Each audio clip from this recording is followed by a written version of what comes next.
서울 경인초등학교에서 근무하고 있는 이민영이라고 합니다. 지금 이 영상을 보고 계신 분들은 아마 온작품 읽기라는 키워드를 보시고 찾아오셨을 거라 생각됩니다. 그럼 온작품 읽기란 무엇일까요? 설명에 앞서 온이라는 단어에 대해서만 한번 이야기를 나누고자 합니다. 온이란 온전하다는 뜻 혹은 전부, 모두라는 의미를 가지고 있습니다. 온작품이라는 건 말 그대로 모든 작품, 시작부터 끝까지를 의미합니다. 나무에 비유해 보겠습니다. 가지만 보고 우린 나무를 알았다 할 수 있을까요? 나뭇잎, 줄기, 가지, 뿌리까지 모두 알아야 그 나무를 안다고 할 수 있습니다. 이처럼 모든 작품을 부분이 아닌 전체를 보게 하는 것이 살아있는 배움으로 이어지는 길이라 생각합니다. 이러한 이유로 저희 교육과정에 온작품 읽기가 들어오게 되었고, 이 영상을 통해서 조금이나마 도움을 드리고자 합니다.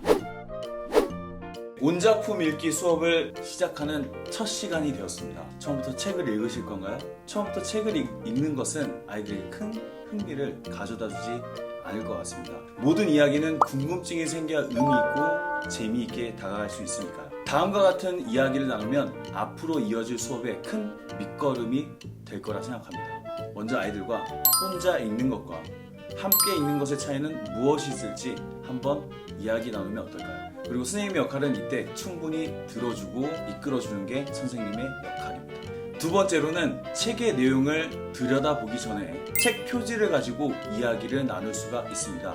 이때 질문의 순서는 다음과 같이 하면 좋습니다. 첫 번째로 눈에 보이는 질문을 합니다. 말 그대로 책 표지를 보고 무엇이 보이나요? 무엇이 읽히나요? 등의 질문을 하면 됩니다. 두 번째로는 눈에 보이지 않는 것을 질문하는 겁니다. 이번에 소개해드릴 책을 가지고 예를 들어드리겠습니다. 첫 번째로, 누가 장루이일까요? 두 번째, 친구들의 표정은 어떤가요? 세 번째, 장루이를 좋아하는 친구와 싫어하는 친구가 구별이 되나요? 네 번째, 과연 무슨 일이 있었을까요?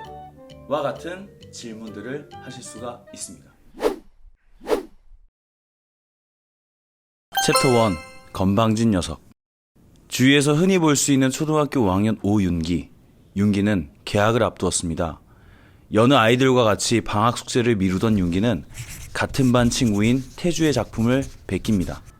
2학기 개학날이 되었고 불편한 마음으로 학교에 가던 중이었습니다. 어떤 차 때문에 횡단보도에서 태주가 다칠 뻔합니다. 윤기는 태주의 편을 들어 차 안에 있던 친구와 말다툼을 벌입니다. 그런데 이게 웬일입니까? 그리고서 교실에 도착했는데 선생님이 차 안에 있던 친구와 함께 들어오는 겁니다. 그 친구가 바로 또 다른 주인공 장루이입니다. 첫 번째로 소개드릴 활동은 경험 나누기입니다. 이야기 속에 나오는 개학식 풍경이 아닌 우리 교실만의 개학식 풍경에 대해 이야기를 나누어 봅니다.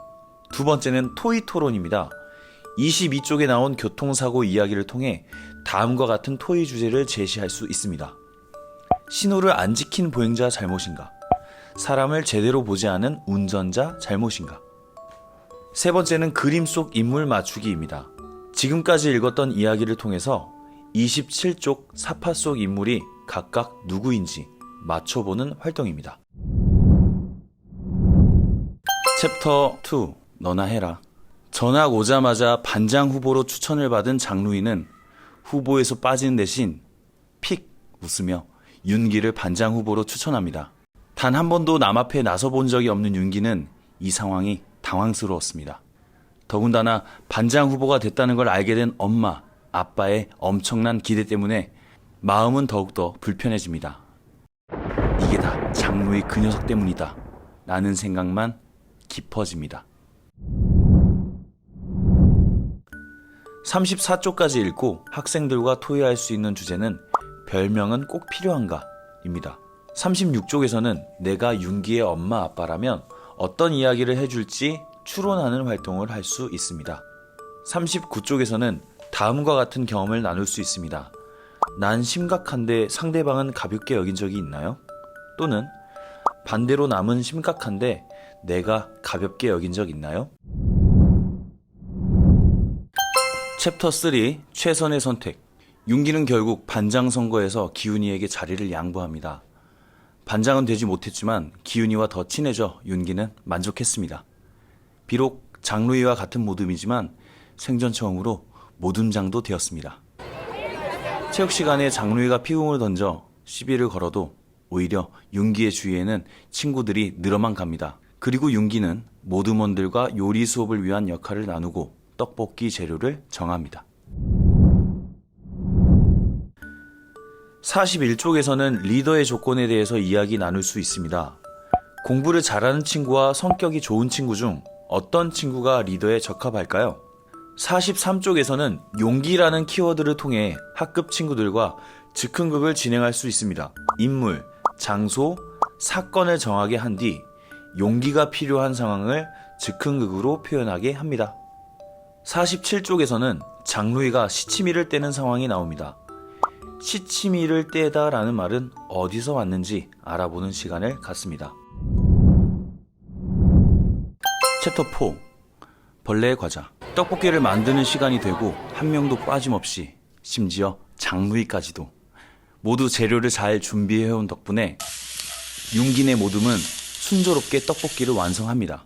다 같이 떡볶이를 먹기 직전 정우가 마법의 재료라며 치즈를 한 주먹 뿌립니다. 그런데 왜일까요? 장루이의 표정은 점점 일그러집니다. 다른 모두가 즐거운 그때 장루이는 자기가 가져온 과자의 재료가 벌레 유충이라는 것을 밝힙니다. 몸싸움은 상상도 해본 적 없던 윤기지만 홧김에 장루이의 멱살을 잡고 마는데 56쪽에서는 나에게 소중한 것은 무엇인지 이야기를 나눌 수 있습니다. 57쪽에서는 공감놀이를 할 수 있습니다. 엄마는 윤기의 말이라면 듣지 않지만 라디오 아나운서의 말이라면 무조건 믿고 따릅니다. 이처럼 내가 믿고 따를 수 있는 것들은 무엇이 있을까요?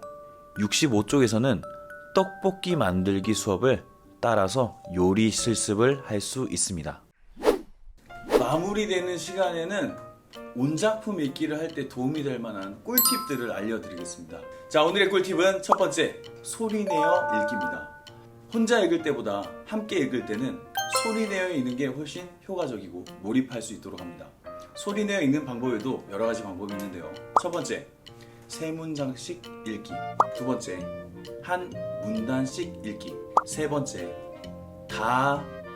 다까지만 읽기. 방금 제가 제시해드린 기준에 한해서 읽고 다음 친구에게 순서가 넘어가는 겁니다.